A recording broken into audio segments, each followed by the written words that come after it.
Hello दोस्तों, आपका मेरे इस यूट्यूब चैनल पर स्वागत है। आज हम चर्चा करने वाले हैं कि ट्रंप ने भारत पर ही इतने टैरिफ क्यों लगाए हैं। क्योंकि आज को पहले 25% टैरिफ और आज के 25% टैरिफ को कुल मिलाकर के 50% टैरिफ हो गई है। और टैरिफ का ये मतलब है कि जो अमेरिका में पहले 100 रुपये की चीज़ जाती थी भारत वाली, वो अब उनके लिए 150 रुपये में जाएगी वहाँ। इसके क्या प्रभाव पड़ने वाले, इसके बारे में हम चर्चा करने वाले हैं। देखिए कि इसके और भी क्या फैक्टर हो सकते हैं, इसके कारण और क्या रीज़न है कि भारत को और भी देशों के साथ मिलना पड़ता है। और देखिए इसी को लेकर के पहली खबर ये है कि पीएम मोदी जो कि गलवान घाटी में हुई झड़प के बाद चीन जाएंगे एससीओ की समिट में शामिल होने के लिए। और मोदी जी अपने कार्यकाल में कुल मिलाकर 5 बार चीन जा चुके हैं। इसके पीछे मैं ये मानूंगा कि जिस प्रकार अमेरिका ने भारत के ऊपर अपने अपने तर्क दिए हैं और उनको रूस से संबंध रखने के लिए और संबंध रखने के कारण जिस प्रकार की अपने स्टेटमेंट दिए हैं, उसको लेकर के भी भारतीय भारत सरकार काट कसने में लगी हुई है। और इसी को लेकर के पीएम नरेंद्र मोदी जो कि एससीओ में होने वाले समिट में शामिल होंगे। और अगली खबर ये है कि पीएम नरेंद्र मोदी ने आज दिए अपने एक सभा भाषण में ये बताया कि भारत अमेरिका से किसी प्रकार से बात कर सकते हैं, लेकिन अपने किसानों और पशुपालकों और मछली पालकों के लिए किसी भी प्रकार से उन पर समझौता नहीं करेंगी। और जो भारत के हित में सही काम होगा उसी पर बात होगी। इसी को लेकर के मेन बात यही है कि भारत और अमेरिका के बीच ट्रेड डील सफल नहीं हो पाई, क्योंकि भारत अपने नागरिकों के और देश की इकोनॉमी के हित में जो फैसले लेता है वो अमेरिका को उनको राज नहीं आते हैं। इसीलिए उन्होंने ये सब गंदा खेल शुरू किया है, टैरिफ वाला। और ट्रंप ने कुछ दिन पहले 25% टैरिफ का ऐलान किया था, जिसके बाद उन्होंने बहुत ही कम दिनों में और 25% एक्स्ट्रा टैरिफ लगाए, जिससे कुल मिलाकर 50% टैरिफ हो गए हैं। और ये इसके बारे में भारतीय विदेश मंत्रालय ने ये कहा है कि ये कार्रवाई अन्यायपूर्ण है और इसके खिलाफ हम ज़रूरी जो कदम होंगे वो उठाएंगे। भारत ने भी अमेरिका के ऊपर मुंह पर तमाचा मारा है कि आप जिस प्रकार हमको ट्रीट करेंगे उससे हम कहीं बेहतर कर सकते हैं। लेकिन हम सच्चाई ये भी जानते हैं कि भारत एक बहुत बड़ा जनसंख्या सैलाब वाला देश है।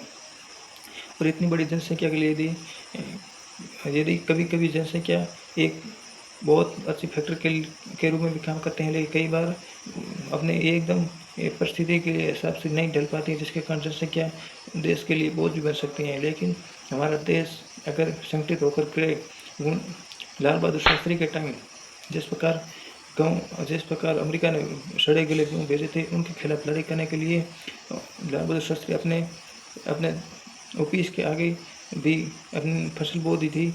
और पूरा देश उस टाइम एक ही नारे के साथ आगे बढ़ रहा था, जय जवान जय किसान। उसी प्रकार एक बार हमें पुनः संगठित होने की ज़रूरत है, क्योंकि जिस प्रकार ये अमेरिका की नीतियां हैं उनको लागू कर पाना भारत के लिए संभव नहीं है। और संभव होगा तो फिर भारत की इकोनॉमी डबाडोल हो जाएगी। और इस तरह किसी भी देश को इस तरह कहना कि आप हमारी शर्तों को मान लीजिए, आपकी शर्तों की अवहेलना हो जाएगी पक्की। क्योंकि यदि भारत अपनी अवहेलना नहीं कर पाता और अमेरिका की सीधी सीधी बातों का एक्सेप्ट कर लेता तो यहाँ के किसान वर्ग और पशुपालक पूरी तरह से पटरी पर आ जाएंगे, क्योंकि उनके द्वारा वो करप्टेड फैसले और बीज और मांसाहारी दूध वगैरह आएंगे। तो भारतीय बाजार और भारत की एक धर्म आस्था में रखने वाले लोगों को भी इससे ठेस पहुँचेगा।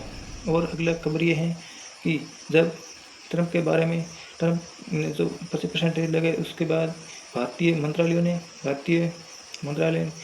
उनको चेताते हुए कहा कि आपने जो हमारे ऊपर ये कहते हुए टैरिफ लगा कि अब भारत रूस का सहयोग दे रहा है और रूस जैसी ईंधन जैसी मशीन में ईंधन डालने का काम करता है और वो मशीन गन यूक्रेन के लोगों को मार रहे हैं। तो भारत ने उनको ये बताते हुए कहा कि आप भी तो यूरेनियम खाद वगैरह उनसे ले रहे हैं। तो यही सवाल वहाँ के मीडिया के पत्रकार ने पूछ लिया डोनाल्ड ट्रंप से। डोनाल्ड ट्रंप एकदम उत्तर नहीं दे पाए और सीधा ये कह दिया कि मैं नहीं जानता कि अमेरिका क्या खरीद रहा है, मैं इसके बारे में सही से सोचूंगा और बाद में बताऊंगा कि अमेरिका उनसे क्या खरीद रहा है रूस से।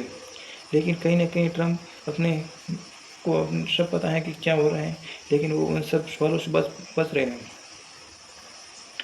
अगली खबर है कि इसे टैरिफ खेलने से सिर्फ अन्य देशों को भी हानि नहीं होती है, इससे अमेरिका में खुद में 100 सालों में सबसे ज़्यादा टैरिफ चुकाने वाले अमेरिकी नागरिक बनेंगे, क्योंकि वो 100 साल पहले ही इसी तरह अमेरिका के लगभग 21% और 21% लोग ज़्यादा टैरिफ देते थे।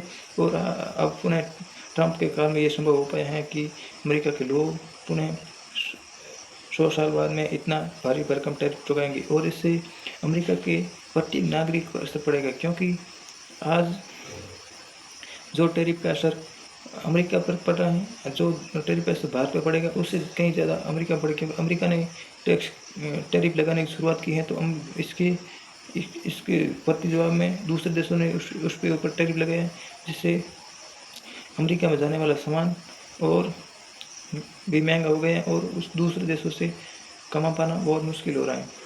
इसको लेकर के 28 ट्रिलियन की इकोनॉमी पर लगभग 140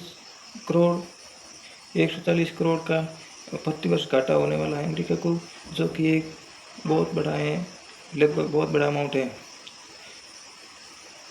अगली खबर है कि ट्रंप के सलाहकार जैसे प्रधानमंत्री नरेंद्र मोदी जी के सलाहकार NS डोभाल, उसी प्रकार ट्रंप के सलाहकारों ने भारत को टैरिफ का महाराजा कह दिया। मतलब उनका कहने का मतलब यह है कि भारत बहुत सारे हमसे टैरिफ वसूलता है और हमारे सामान को भारतीय बाजारों में जिस प्रकार हम चाहते उसी प्रकार आने जाने नहीं दे रहा है, जिससे भारत में जाने वाले अमेरिकी सामानों पर ज़्यादा टैरिफ लगाने से वे सामान वहाँ अपनी पहुँच नहीं बना पाते हैं और इस तरह भारत।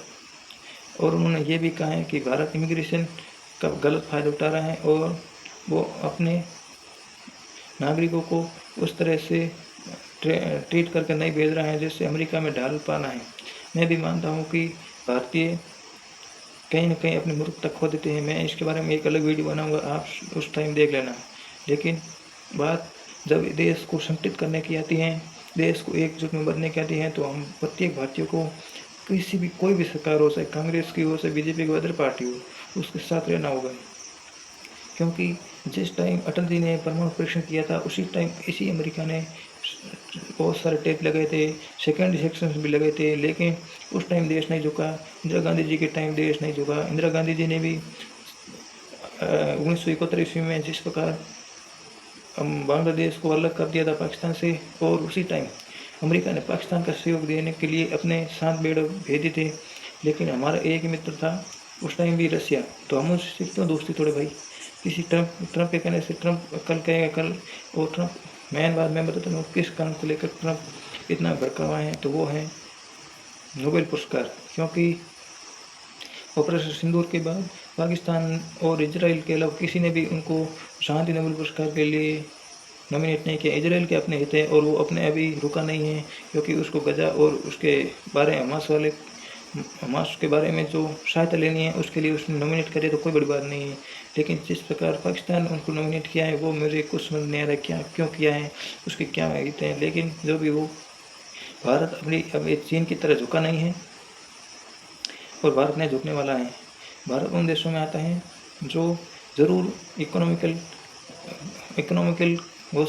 इकोनॉमिकल रूप से कमज़ोर हो सकते हैं, लेकिन कभी झुकने वाला नहीं है। भारत का इतिहास बहुत पुराना है, भारत बहुत पुराना रूप से। लेकिन अमेरिका का तो 600-500 साल से पुराना इतिहास भी नहीं है, 1700 के आसपास से शुरू है इतिहास है। इससे पहले तो कोई जानता ही नहीं कि अमेरिका जैसा भी देश है। लेकिन वो थोड़ी पुरानी बातें हैं, उनके बारे में कभी बात करेंगे। आज ये है कि ट्रंप अगर हम आज भी ट्रंप को शांति नोबेल पुरस्कार के लिए नॉमिनेट कर ले तो, और ये कह दे कि ट्रंप ने ही हमारे और पाकिस्तान के बीच हुए जंग को, या मतलब कहूँ तो सिंदूर को इन्होंने शीतल कराया है।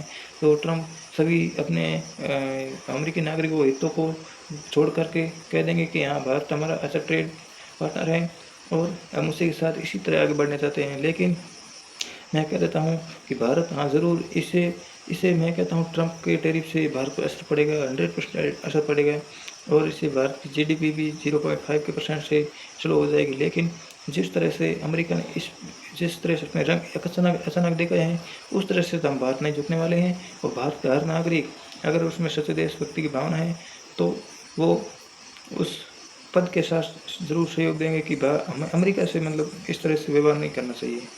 बाकी चाहे सरकार किसी की भी हो, मैं कहता हूँ किसी की भी सरकार हो, हम सहयोग करेंगे। चाहे कांग्रेस की सरकार हो तो भी अगर बात देश के ऊपर आ जाए, बात भारत के ऊपर आ जाए, तो हम लड़ेंगे, हम ज़रूर लड़ेंगे और आखिरी दम तक इसी तरह सहयोग करेंगे। चाहे किसी की भी सरकार हो, अगली बार अगर जैसे कांग्रेस की सरकार हो या किसी और अन्य पार्टी की सरकार आए, तो सहयोग करना है। सहयोग पार्टी के नहीं, सहयोग भारत का होगा, तभी पार्टी का अपने आप हो जाएगा। और इस तरह भारत देश का सहयोग करने से हम आगे बढ़ पाएंगे। धन्यवाद मित्रों, धन्यवाद। और इसी तरह यदि वीडियो अच्छा लगा है तो चैनल को सब्सक्राइब करें, लाइक करें। धन्यवाद।